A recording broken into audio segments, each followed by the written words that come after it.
Shimano released the latest version of their all-conquering Dura-Ace Groupset last year, but hot on its heels is this, the little brother, the Ultegra R8000 Groupset. Now, it was announced a couple of months back, but seeing as Shimano actually invited us out to Austria to have a look at it and have a little ride on it, I thought it'd be a bit rude to say no.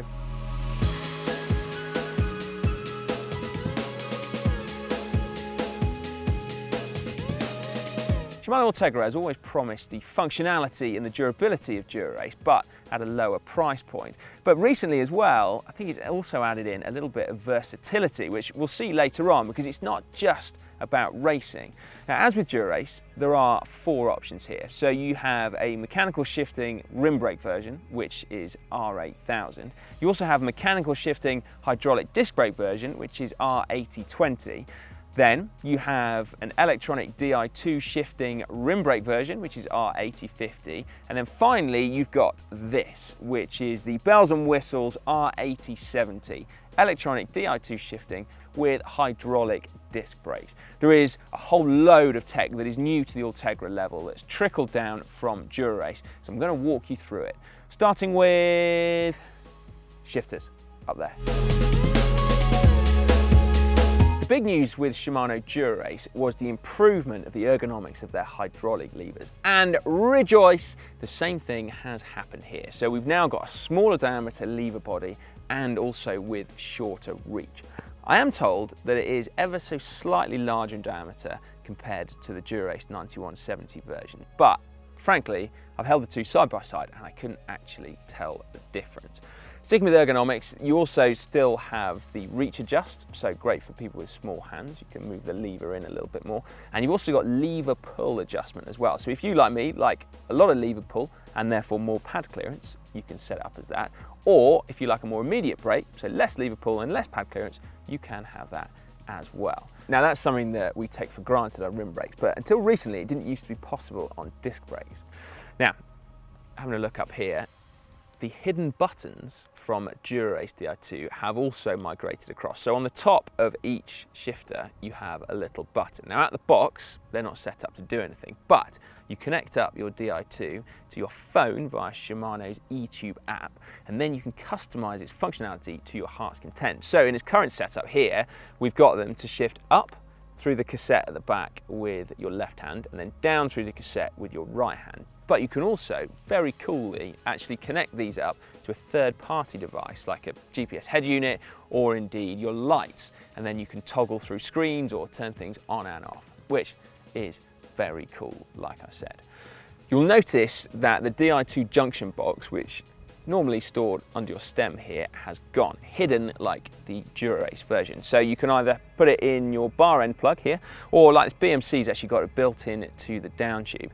Setup is identical to the Dura-Ace version, and it also means that you've got synchro and semi-synchro shifting options as well. So this is Shimano's kind of semi-automatic function, where when you switch it on, you effectively hand over control over your front derailleur.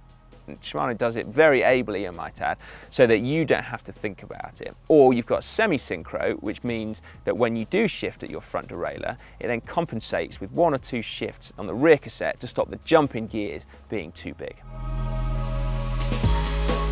Now, whilst I'm loitering at the front end of the bike, let me also talk you through the brake calipers. So they've got Shimano's ICE technology, so you can see the fins, the cooling fins on the brake pads there, and also these mega striking looking disc rotors.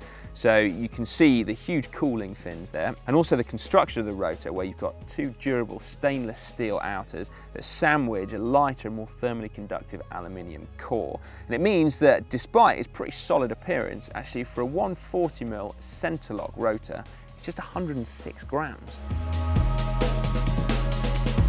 Shifting then, you can see at a glance that the rear derailleurs are very different indeed, now in line with the Dura-Ace versions. And that's because they've got this new rearward position.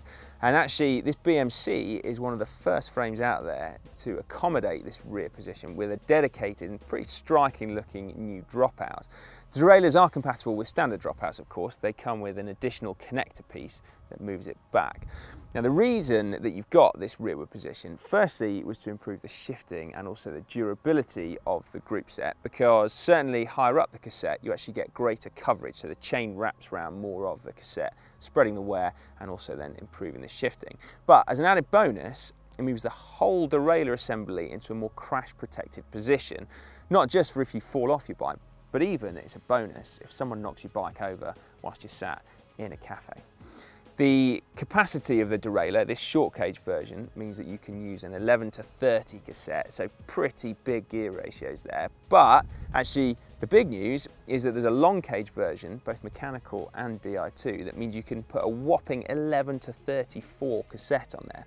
There isn't a specific Ultegra one, but there is an Ultegra level out of category one that will, of course, work perfectly. The new Di2 front derailleur doesn't change very much, just sheds a couple of grams, but the mechanical version is completely different. So that adopts the new toggle cam mechanism and loses your traditional lever arm. It gives a much lighter feel at the shifter, but it also dramatically improves tyre clearance when you're running those big all-road tyres, so up to 37mm wide. Now, whilst we're talking about tolerances and clearances, actually, let's move on to the chain set. You'll see striking new design, which Groupset said I really do like personally. But actually, the most subtle but significant part of the redesign comes with the chain rings, and more specifically the pitch of the chain, which has been moved inboard by 0.4mm. I told you it was subtle, but bear with me, because in doing that, Shimano have then changed the minimum chainstay length requirement that they specified to manufacturers on disc brake bikes. Bear with me, because if you can shorten the chainstay by 10mm, which Shimano have said you can now do, you actually change the way a bike feels to ride. It feels much more exciting, more responsive, and more nimble. So, a big thumbs up for that.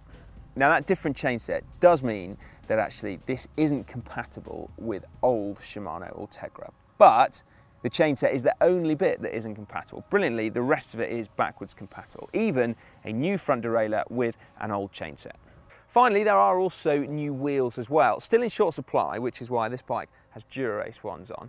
The new ones won't be called Ultegra, they're actually RS700 series. They've got new hubs, which make them a little bit lighter, and also a new carbon laminate on the rim. But then one last new bit that is on this bike are the new Ultegra pedals. Weight weenies can celebrate because they shed a few grams, but bike nerds can celebrate generally because the stack height is 0.7mm lower.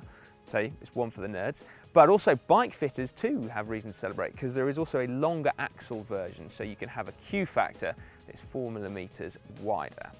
So that is an overview of the significant changes, or I haven't actually spent half enough time talking about the look of it, which is particularly striking with this lovely two-tone black on there.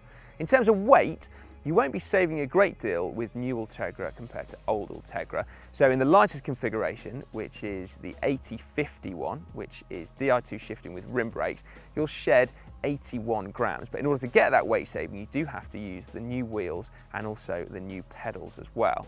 Now, in a direct comparison with Dura-Ace, there's a weight penalty of about 500 grams, and there is also no power meter option available at Ultegra level either, only at Dura-Ace. In terms of availability, it's already in the shops now actually, the R8000 version, so mechanical with rim brakes, and the Di2 version is on its way to the shops as we publish this video.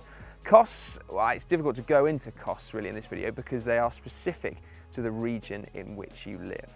Now, all the features, I think it's fair to say, of new Dura-Ace have trickled down to this Ultegra level. Now, when that was launched, a number of you said that the changes weren't significant enough for you, but I'm actually inclined to disagree. I don't think you can overstate the importance of improved ergonomics with shifters. I spend most of my rides holding on to my levers and not actually changing gear, so the ergonomics of them are probably the most important bit. But then when you also add in the refined shifting performance, the hidden junction box, and the ability of frame manufacturers to actually now improve their frames with the new derailleur hangers and crucially the shorter chainstays, you end up with a package that actually has more significant impact than you might originally have thought. And I'm going to go into that in a little bit more detail in the first ride video, which, depending on when you watch this, you may well be able to get to by clicking just down here now. Otherwise, you might have to hang on a few days. Right, do make sure you subscribe to GCN before leaving this video. To do so, you just click on the globe and it's completely free, need I remind you. And if you want to see a little bit more information about the big brother, the Dura-Ace Groupset, you can click just down there for a comprehensive first look at that.